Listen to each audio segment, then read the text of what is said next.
primeiro lugar, cumprimento o Sr. Presidente, cumprimento as senhoras e os senhores deputados, cumprimento o primeiro peticionário, André Pimpão Graveto Araújo, e nele cumprimento todos os outros peticionários. Esta petição, no fundo, visa defender a segurança rodoviária e visa também punir a crueldade perante os animais. E, nessa medida, solicita a proibição da circulação de veículos de tração animal na via pública.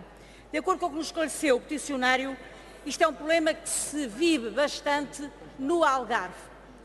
Em relação ao projeto de resolução do PAN, o projeto, de uma forma geral, parece que tem propostas aparentemente inofensivas, mas também temos algumas dúvidas sobre a necessidade das mesmas, nomeadamente quando sugere que seja feito um levantamento, um estudo sobre o número de pessoas que utilizam estes veículos. De facto, nós temos que nos questionar se primeiro estão as pessoas ou primeiro estão os animais. Nós achamos que os animais devem ser protegidos, mas primeiro devem ser protegidas as pessoas. E o que acontece é que no meio rural as pessoas ainda utilizam muito este tipo de veículos.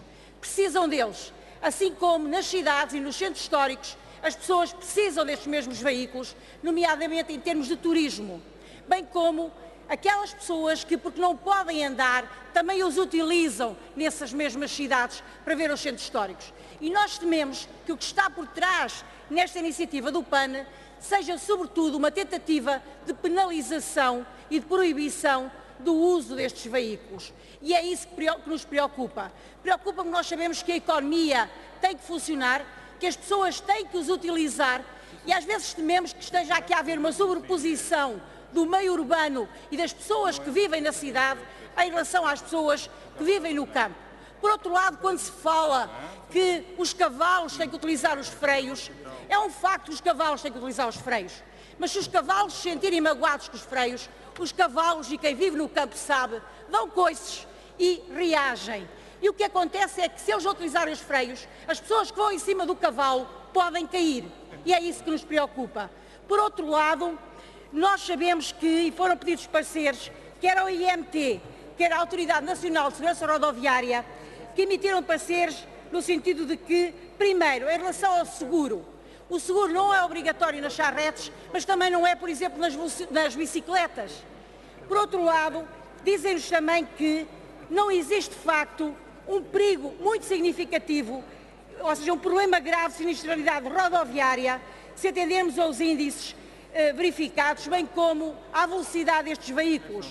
Dizem-nos também que, em alguns locais, como por exemplo no Algarve, se as entidades quiserem proibir em algumas estradas, porque acham que é perigoso a circulação destes veículos, podem-no fazer. Dizem-nos também que, no que toca à carga, também existem já multas para quando essa carga Peço-lhe para concluir, Sra. Deputada. Por isso, também o IMT diz que não lhe parece ser uma matéria que deva ser proibida. Em síntese, estamos aqui para defender, sobretudo, as pessoas, queremos a proteção dos animais, mas também não sentimos que não é pelo facto de existir legislação punitiva que os animais sejam protegidos. Ainda só, em relação aos centros históricos, as próprias câmaras podem legislar no sentido de quem espera, espera à sombra e não anda ao sol. Mas, infelizmente, os agricultores andam ao sol, assim como as charretes têm que andar e os cavalos ao sol. Muito obrigada.